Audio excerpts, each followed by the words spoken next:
All right, welcome everybody to ASRG Worldwide Webinars, coming to you live from Stuttgart, Germany and Tel Aviv. Today we have a really interesting talk. Um, I apologize for the delay. Um, we had some small difficulties at the beginning, but I think we've got everything handled. Hopefully everybody can hear me. Anyways, welcome to ASRG Worldwide Webinars, bringing you the latest in automotive research, innovation, and education. My name is John Heldreth. I'm the founder of Automotive Security Research Group, and we have really a cool presentation for you guys today. So, um, first of all, once again, quickly introduce myself. As I said, my name is John Heldreth, the founder of Automotive Security Research Group. I've worked in the automotive industry for the last 15 years or so now and focus my time on product or vehicle security. I'm originally from Detroit, Michigan in the US of A, but today I'm living in Germany and working at Porsche Engineering. Just quickly, I'd like to introduce the Automotive Security Research Group. The Automotive Security Research Group is a nonprofit company focusing on the advancement of the automotive security industry. This is a community to support the coming together of two areas of competencies, the IT security market and the automotive market. This is a community for you, for the automotive engineer, for the IT security specialist, for the reverse engineer, for the hacker, for the hobbyist, for anyone that has an interest in automotive security. This is a community also of volunteers. Our entire organization is built on the volunteer efforts of the administrative team and of course people like yourself. We're trying to remove the boundaries that can occur in the automotive security industry. This could be communication, borders, finding ways to learn, finding different solutions, better decisions, because basically at the end of the day, we all have the same goals. And this is to keep our customers, our families, our friends, all of our friends' family data safe and secure, which can only be achieved together. If you want to get more involved, make an impact on the industry, start your own ASRG location, participate in a technical committee, or be a part of a project, reach out to us. You can find out more about ASRG at www.asrg.io or send us an email at hello@asrg.io. So we have a lot of things going on right now. We have a lot of new locations. We have a lot of new members. Actually, I think we're around 5,700 or so members currently and 36 locations, and we're talking to more cities where they want to get involved.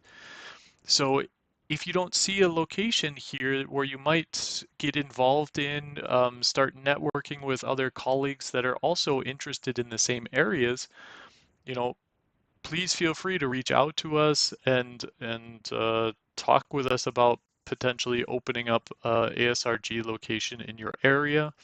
And this helps bring people together to talk about the issues, to discuss what's going on in the industry. I have to admit, all of these different locations that you see here are the result of people requesting. So we don't push out different locations. Actually, people come to us and say, listen, I think it would be great to have this in my city. Can I start an ASRG location? And after we discuss just quickly, we usually find a good way for people to get started and enable them to build their own communities. And this is the result. So I'm very proud of what's going on here. I'm very happy to see that people are interested in such a community. And please just continue growing. Enjoy what ASRG is. So without further ado, I would like to introduce today our, our presenter, Itay from Argus. He's going to be talking to us um, a little bit about Pi, I think, right, Itai? Yeah.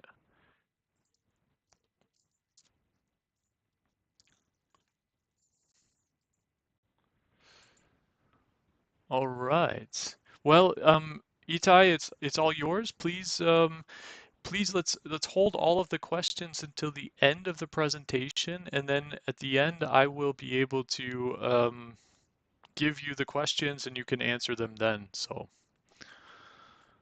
okay. Okay, S- so let's begin. First, I would like to thank you for having me to talk about this topic. And as you said, if you have any questions, so please write them in the chat. I will try to see it also.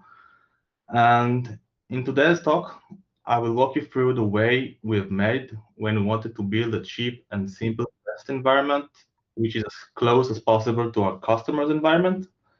I will try to share with you our thoughts and eventually the simple solution we came up with using a Raspberry Pi.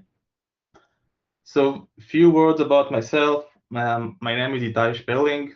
I'm an electrical engineer, but I work at Argus Cybersecurity as a software engineer. I currently work at Argus Connected CPU Protection Group. I also have previous experience with embedded systems, IoT devices, board bring-ups, device drivers. I love hardware. In my spare time, I like to hack hardware, build things from scratch, do board design. So basically, I think it's the definition of a maker. And I also very like photography. So from the title, you already know we're using Raspberry Pis. And this talk is mostly about our implementation of a solution for the Raspberry Pi. But with a few modification, it should work with any target board. And we shared all the sources, all the source files, scripts, documentation. I will share with you at the end. So basically, many of our customers are using processors with the ARM architecture, and we sometimes use a Raspberry Pi for testing. The problem with Raspberry Pi is that you need to do manual work to put a new system on it. What you want to do, this is what we want to be able to automate and do all the flashing of the SD cards in one click. And this is important. We want to flash a new image on the SD card from a remote and get the same result like we did it manually. So it may sound like a simple thing, but embedded systems are usually boots from a flash device, and Raspberry Pi boots from an SD card, which is also kind of a flash memory. And when you want to change the Raspberry Pi operation system, you then take out this SD card, plug it to a PC, download a new operation system like the Raspberry Pi OS, flash this image on the SD card, and then attach it back to the Raspberry Pi. And this is all manual process. So how can we automate this task so we can do it remotely when we can't attach and detach the SD cards? So you might be thinking for yourself, why do they need such a thing? And the answer to this question is that we want to run our product on a production-like environment running ARM architecture. So we can, and we do use QEMU for development, and we do test our product on customers' boards, but we usually have limited amount of customers' boards, and it's tedious to maintain them. So we want to test our product on a generic platform based on real hardware. In addition, we also want to make it accessible for all of our developers. We want to be able to flash the latest code change in a click. And boom, they have a live platform running on a real hardware, and they can play with it. And last, we want to run some automation tests. So for those of you who are not yet familiar with the Raspberry Pi, it's a single board computer that's using ARM processors. And as I said, most of our customers are using ARM processors. It costs only $35. It has Wi-Fi, Bluetooth, and much more. So it's really cheap, easy to buy, has a lot of documentation and big community around it, and this is one of the main reasons we chose it. And we use Yocto build system to create custom Linux distribution for the Raspberry Pi, and we have our own meta layers, so we create images with our product already installed, and this is one way we can test our installation process along the way. And we flash this image on a Raspberry Pi and then test it on a Raspberry Pi. This is the easier and cheaper way we're able to test our product on a real environment based on ARM hardware. Before we go into details about the solution and the alternatives and all the way we made, so let's talk for a minute about the Raspberry Pi boot process. It is quite unique. I will try to simplify this and may skip some steps, but I just wanted to get the general idea. So at PowerUp, the ARM CPUs are offline. So this is what's unique. What is powered up is the GPU. A first stage bootloader starts executing the Raspberry Pi, a code from the Raspberry Pi's memory. This bootloader is always there. It's not something you can overwrite. It's hard-coded, came from the factory. And this bootloader mounts the SD cards and looks for a file called bootcall.bin. If there is no SD card, it tries other methods like USB or network boot. Bootcall.bin is the second stage bootloader, and it can be found in the first partition of the SD card. This bootloader's role is to init the SDRAM and init the GPU by loading and executing a file called start.elf, which is the GPU firmware. Start.elf can also be found in the first partition, and this firmware will look for the kernel and device files and load them to the SDRAM. And from this stage, the CPU takes control, and it will start executing the Linux kernel. And the kernel will mount the second partition, and this is where the file system is. And then it will load the init process, which is the first process to run, and all the last steps are usual as embedded system boots. So I mentioned in the boot process, first partition, second partition. So the Raspberry Pi image file consists of two partitions. This is not our solution yet. This is how the image is constructed. If you will download Raspberry Pi OS, you will also have two partitions. So in the first partition, it's the boot partition. It contains everything needed for booting the Raspberry Pi: bootloaders, firmwares, device tree, kernel configurations. Second partition is the Linux file system. So back to our problem. How can we now remote flash or boot the Raspberry Pi? When we started looking for a solution, booting from remote was also an option we considered. We ruled it out. I will talk about it in the next slides. So there are multiple ways to work with the Raspberry Pi from remote and load a different operation system each time. None of them was what we were looking for. I will cover some of them briefly and why we ruled them out. So first solution is network booting.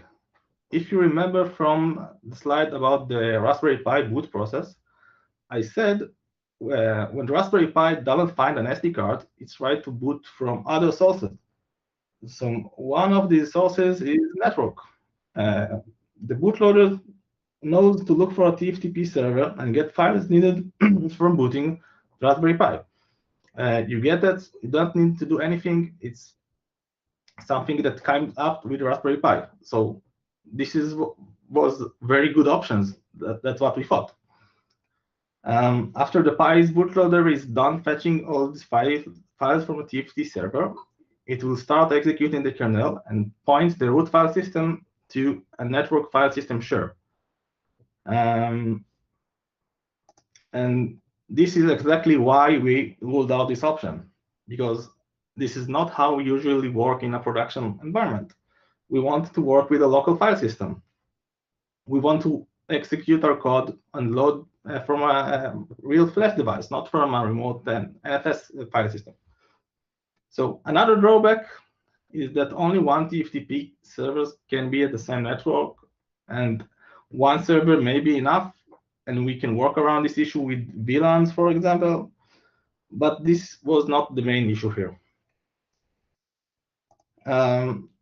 Second solution, which is the first solution that came up in my mind when I was thinking about the solution, was to use some sort of a multiplexer. SD card multiplexers are devices that act like a simple switch. It can switch the SD card to be connected to one way to the Raspberry Pi, and in a click to be connected to the PC. We can select which one is active. We can control it from software. How does it serve our need to remote flashing? So we can use a remote PC and connect the multiplexer, and we can toggle the multiplexer to be at the PC end, and then flash the SD card. And when we finish, just toggle it back to the Raspberry Pi. The problem with these devices is that they are very, very expensive. One device like this costs more than a Raspberry Pi or maybe few Raspberry Pis. It's also hard to scale up this solution, and we require many space and many cables, and it's a headache. And the most promising solution we considered was to use a framework called Lava that should do exactly what we want. So Lava is a continuous integration system. It's used to deploy operation systems on the physical and virtual hardware devices for running tests. It should be very powerful and support many targets out of the box. And the downside of Lava is the initial setup. It's not very easy. We tried previously to do so and to run. We ran in many issues to set up a Lava environment. And in addition, the Lava recipe for the Raspberry Pi used network booting. So it also boots from an NFS share and load the file system, which is similar to the network boot we already ruled out. It's not exactly the same. They're doing something different. So we have to customize this recipe, and this effort is too much. So it's very good for big scale and multiple type of devices. And we didn't rule out Lava completely. We might try it again in the future. But eventually, we made our custom solution, and we took a little from Lava. So after ruling out all the solution, we had to come up with our own custom solution. We also didn't want to reinvent the wheel, and we tried to use existing tools and software when we can.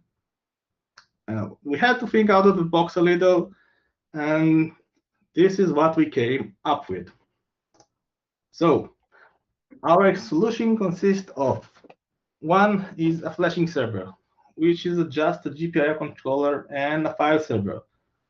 We can and we use a Raspberry Pi here as well to act like the flashing servers, because it has both a GPIO controller and it can be a TFTP file server. This Raspberry Pi server is connected to all of the target Raspberry Pi we want to flash. Why does it connected to all this Raspberry Pi? Because before we flash them, we need to hard reset them in case we flash some corrupted image. We made a new kind of a template image for the Raspberry Pi. We call it a recovery image, and also made a flash scripts and some boot scripts. The recovery image has additional partition at the beginning. So we now have 3 partitions instead of 2 like before. In this partition, we placed all the Raspberry Pi original bootloaders, and we've added a new bootloader, uboot, if we didn't have enough already. And we made a boot script for uboot. Now, instead of loading the kernel, the Raspberry Pi bootloader will load a new bootloader, which is the uboot. So as I said, now we have three partitions on the image. The first partition is for all the bootloaders, including our new uboot. The second and third partitions are just placeholders for the flashed Raspberry Pi image. You can see marked in red the original Raspberry Pi image, and from the left, this is the new one we've added. So upon flashing, we will override the second and third partitions with our new image. We will never override the first partition. So even if we flashed a corrupted image, we can always flash a new one again. Why did we make these placeholders, you ask? So because we wanted to reflect the new structure in the partition table. The partition table is stored before the first partition, and we wanted to make this template. The second and third partition structures is exactly the same as the original image. So what is the new bootloader we've added? It's called Das Uboot, aka as the Universal Bootloader. It's an open source bootloader. It's very common in embedded devices. It supports most of the SoC adapters and board adapter. It can also boot from the network, USB, and much more. It has a nice command line interface. It's very easy to extend. You can also use uboot not just as a bootloader. It can be used to run single-threaded application without an operation system, and it supports shell scripts. So this is very important. So building uboot for the Raspberry Pi is quite simple. Basically, there is already a configuration file for the Raspberry Pi in the uboot source tree. You can use it as is, but we wanted to open some more features like Net Console for remote communication and the TFTP file upload feature. So the build is straightforward. Just export these two variables, arc and cross-compile. Load the configuration file for the Raspberry Pi 3. As I said, it's already there by default. And use the menu config to open some feature if you want, and you need it. And then build. Very simple. As I mentioned before, uboot can run scripts. So we've made a script, a boot script for the uboot that manages the flashings. So after the Raspberry Pi bootloader is loading uboot, uboot will load this boot script. And this boot script is found in the first partition next to the uboot binary files. So what this script does is basically loading an environment file. And this env file contains the remote TFTP server address and a few more helpful variables. And then uboot tries to reach this TFTP server and look for an image. You may be asking, how does it know where to look for? How do we serve each Raspberry Pi with a different image? So the answer for this question is quite simple. We place the image in a folder named by the flashed Raspberry Pi MAC address, which should be unique for each file. If there is an image file in this folder, the boot script will load this image to the SD-ROM and then write it on the second and third partitions, the template partitions that I talked about. It writes only the first and second partition from the original image, skipping the partition table. And this is why we made the placeholders. And when it finished, if everything went well, it writes back the TFTP server a file named OK. And this file contained the amount of bytes was flashed, so we can verify. If something went wrong, it writes a file named error. If there is no image file in the TFTP server, Then it just continues to boot. It loads the kernel, device tree files, and all files needed from the second partition, and executes the kernel with the root kernel boot param pointed to the third partition. Very simple. So usually Murphy's Law is applied on live demos. So here is a recording of this process. What you can see here is the console output of a flash Raspberry Pi. And those prints are from the moment Ubuntu was executed by the Raspberry Pi bootloader. So first, Ubuntu is loaded and scanning for the connected devices. It finds the SD cards and then loads the boot script from there. Then we can see the boot script reach the TFTP server and finds the image file. And then it starts fetching it from and saving it in the Raspberry Pi SD-RAM and flashes on the SD card. This is the progress bar you're seeing. And if we have a big image, we split this image into chunks, so you maybe see that it tries to look for another file. And after it's done flashing, it's load the kernel, device tree, and finally boots. And this GIF is in high speed, so the process is about 4 times faster than what it takes in this GIF. So if you know the Raspberry Pi, you probably know it saved the kernel boot command in a file called command-line.txt. So in normal boot process, the Raspberry Pi bootloader passed this file content to the kernel. So this is also where you say to the kernel where the root file system is located. And we also want to provide the same values to the kernel. And this file is part of the image we just flashed.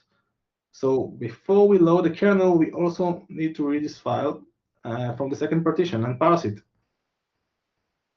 So there is a problem here. How do we read this file?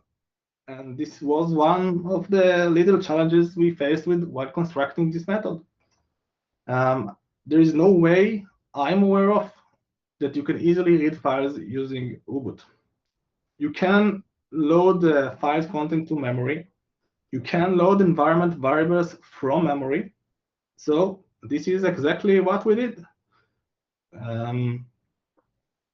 We first loaded the file content to the Pi's memory. And then we directly modified the memory and added a prefix before the file content, so it will match the pattern of an environment variable. So after we did this, we can now load this and like we're loading an environment variables. Very simple. Now we can easily substitute the root file system location and point it to the third partition. So we will end up with this boot command. And we just have to pass it to the kernel. You can see marked in blue that we modified the root file system location to point the first partition because by default it's pointing to the second partition, and because the Raspberry Pi originally has 2 partitions and we shifted all the partition 1 partition. Okay then, so we have a bootloader, we have a boot script, and now we need to pack it all and create a new template image. This is the recovery image that I talked about. So it should provide everything needed to start with a remote flashing. To construct this image, we also need to get the Raspberry Pi firmware package. Remember all the bootloader I talked about? So this is part of the Raspberry Pi firmware package. We also need to create the Raspberry Pi bootloader configuration file. Not our Ubuntu, the Raspberry Pi bootloader, original bootloader. This is a file called config.txt. And in this place, we enable things like the UART, the Raspberry Pi UART, and we tell the Raspberry Pi's bootloader to load our Ubuntu instead of the kernel. So this is where we configure these such things. And next step is to create the image with the 3 partition that I talked about. It should match exactly like the Raspberry Pi original partition structure. And as I said, we use Yocto to create our images. So we just copied the offset and the sizer for the Yocto image. if you're doing it with a different image, you will have to calculate this by yourself. And we made a little calculator script that help you do this. It's also in the repository. I will share with you at the end. And now we just need to format the partition. So the first partition of the Raspberry Pi are fat partitions, so they should be formatted as fat partition. And the host file system can be formatted as ext4. Then we copy all the U-boot files we built previously, and the boot script, Raspberry Pi's bootloader files. We place all the things in first partition, and we are done. I will share with you more detailed instruction and scripts in our GitHub repository, as I said. So now we finished messing with the targets. We have time to handle the server side. So as I mentioned before, we also use a Raspberry Pi as a server. And we run the flashing scripts to manage all this flashing process on the Raspberry Pi server. So we need to write a flashing script. So before we writing the flashing scripts, we need to map all our target Raspberry Pis. So we need to map their MAC addresses, which GPIOs they are connected to the Raspberry Pi server, and we store all this in a CSV file that acts like a database because it's very convenient. And now we can provide the flashing scripts with only an IP address and the image file we want to flash, and it will know which Raspberry Pi to reset and where to place the image file. Because as I said, we place the image files in a folder named by the MAC address. So when we will start the flashing script, it will first copy the image file and place it in a TFTP server folder named by the target Raspberry Pi MAC address. And we want much logs as possible from the remote, and this is why we start a net console instance in order to get these logs. And now we can start the flashing process. So in order to do so, we just need to hard reset the Raspberry Pi, the target Raspberry Pi that we want to flash. And we will toggle the GPIOs, which are connected to the Raspberry Pi reset pin, and that's it. The target Pi will now boot and look for an image file in the TFTP server. This is what I described earlier. Because we just placed the image there, it will find it and we start flashing.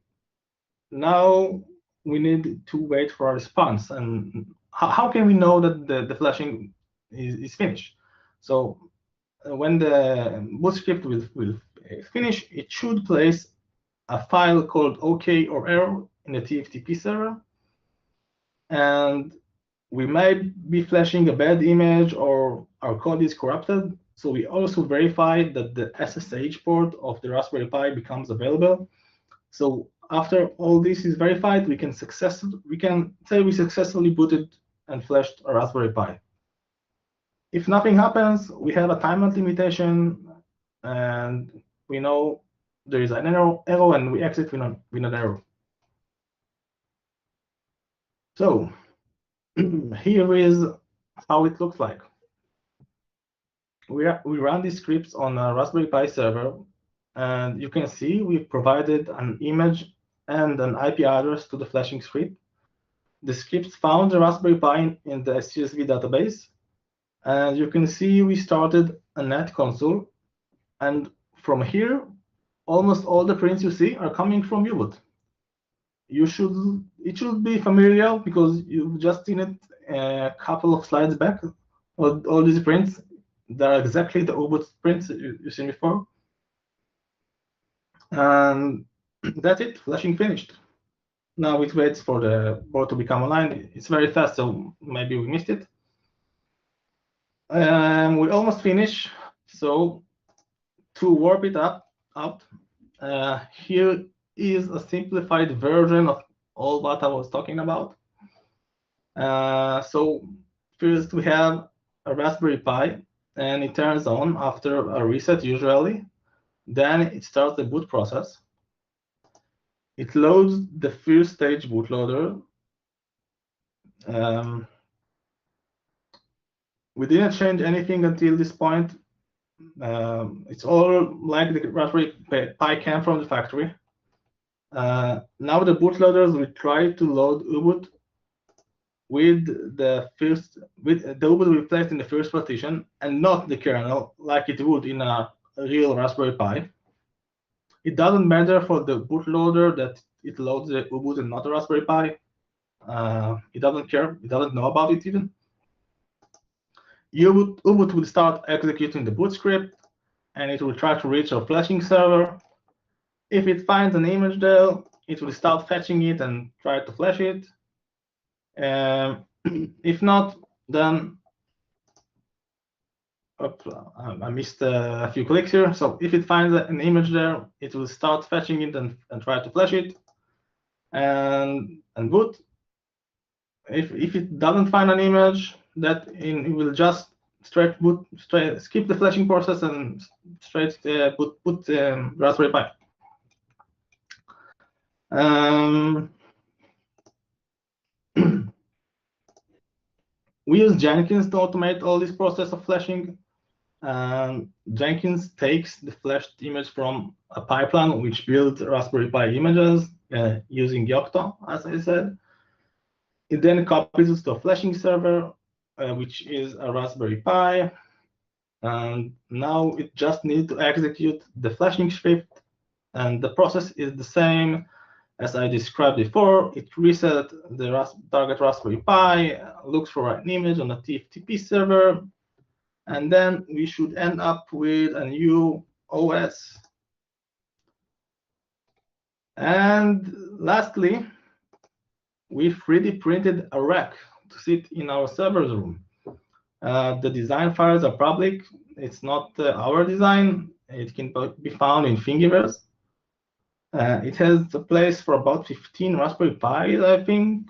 And if you want to create a remote flashing environment by yourself, then we published a well-documented repository, and all the source files are there, and README files, and you can easily reproduce everything I said. And there is a link in the Argus engineering blog. And if you want to make your own Raspberry Pi rack, then here's a link to the design files I just showed you. You can download it from Thingiverse. And that's it. Thank you.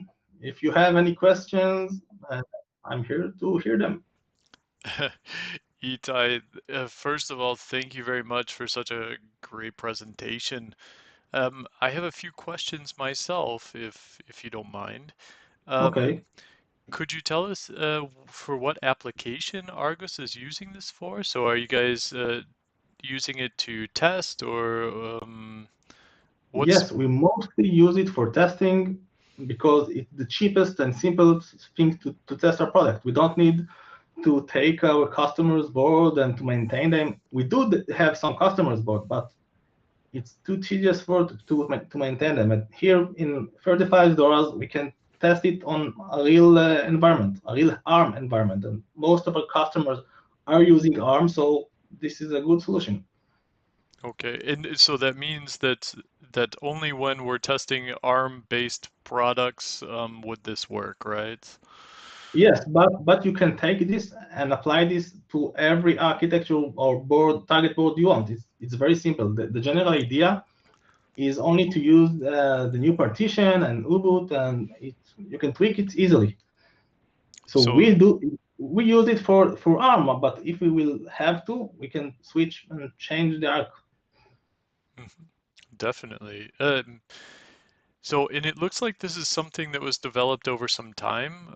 Could you tell us a little bit about why it was first developed? And then the second thing is some issues that you had along the way. Um, so if people would like to replicate it or kind of come up with the same type of strategy that they might be able to. Um, I think it took about 1 week or two to go over all the solutions I've described and test them and to see why it fits our needs or doesn't fit our needs. And we originally wanted to automate all the flashing process and to make a Jenkins pipeline that flashes and run automation tests, and because we did it manually, and we wanted to make it automatically. And to develop all these scripts and came up with methods, I think it took about 2 weeks to come with something stable. And most of our problems were with configuring U-boot and IP addressing and networking issues and writing over the wrong address in the memory or the SD cards and calculate all these offsets, because if you mistake in 1 byte, then you can destroy all the or break all the system. So it took some time to make it stable. This is why we made a calculator script that should do it for you easily if you want to do it for the Raspberry Pi, of course. Really interesting stuff. And what type of products are you guys testing here? Because, obviously with the Pis, you don't have screens or something like that, or maybe you do attach screens. I would assume these are usually IVI or type of head units or something like that. What type Yeah, of... yes, but we usually don't use the screens. We can use the screens. We have some demos with screens on them that we can give, and we give to customers to test it. But usually we test the kernel product, the kernel solution, and the user space solution. We have a user space agent and some LSM in the kernel. So we just try to attack our Raspberry Pi and to give it some scenarios and to see if it works like it should work, both the user space and the kernel side. And are there any limitations to what you can do with this? We didn't have we have some limitation. For example, like the NAND use UBI file system, and Raspberry Pi can't work with the UBI file system. Not this Raspberry Pi. Maybe if you will attach it by yourself a NAND, because it does support NAND. But the Raspberry Pi, as it comes from the factory, and this model, it's very hard to add NAND. So we can't test this file system, UBI file system, which is very common in the automotive industry, as I've seen. So this is one big limitation. But we can switch to a more expensive target board and do exactly the same and test the UBI there. Great. I don't have any additional questions. I don't see any other questions coming from the audience. Is there something you'd like to say to the audience before we close for today? No, just thank you for having me. It was a great. And I will see you next time, maybe in another talk.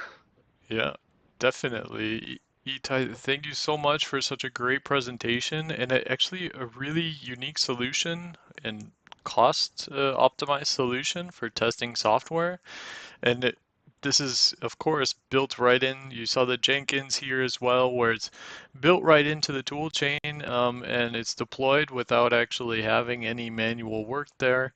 So this is something that we're all trying to do here, is automate our DevOps and testing. So really appreciate this. I love that you guys brought this. So Argus and yourself brought this to ASRG to present a way to optimize your testing loop there. So thank you very much. And for everybody joining today, thank you very much. Glad you could join. Please come back. Next week, we have, of course, more ASRG worldwide webinars. I think next week we have Upstream. They're going to be talking a little bit about the WP29 regulation that's affecting all of us in the automotive industry. So come back, join us next time. Alan Konar is going to be with us. We will see you there. Thanks, guys.